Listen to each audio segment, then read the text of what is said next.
I graduated high school in 1995, and I went to a continuation high school. Continuation high school doesn't have the amenities that a regular high school has, so we didn't even have a college counselor. I literally had to find out what the closest community college to the Alhambra School District was. And I found out it was Pasadena City College. I got on the bus and came out here, and I already had a 1-year-old child with me. So I would get on the bus with him and come out and try to figure out how to register for classes. I was able to finally register for some classes, but before that, I went to see an EOPNS counselor. Um, she asked me here at Pasadena City College, she asked me what I wanted to do, and I told her that I wanted to be a lawyer. So she said, great, we have a great paralegal program in the vocational department, so these are some classes that you should take for that. And I took her word for it, and I said, okay, I want to be a lawyer, so being a paralegal, I guess, is a step towards that.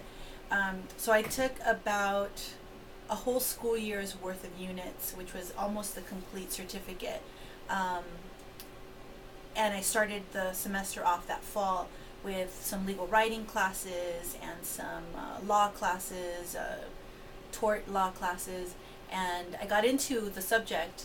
However, into that semester, I was befriended by some students from an organization on campus, which is MECHA, and they said to me, what are you trying to do? And I said, well, I'm trying to get out of here and go to law school.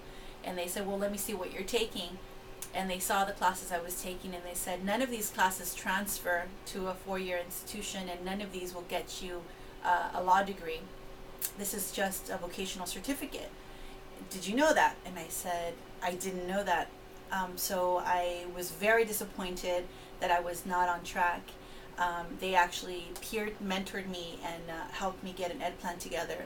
I then was able to join Puente and started my English courses, and ended up transferring to USC in sociology with an emphasis in racial inequality, which was not law, but it was a 4-year degree, which was my original plan. So it was a very difficult year for me to figure out what classes I needed to take. I was very disappointed that the first counselor I came into contact with gave me the wrong classes and did not take me seriously when I said I wanted to be a lawyer. But overall, with the help of peers and groups like the Puente program, I was able to get out of here.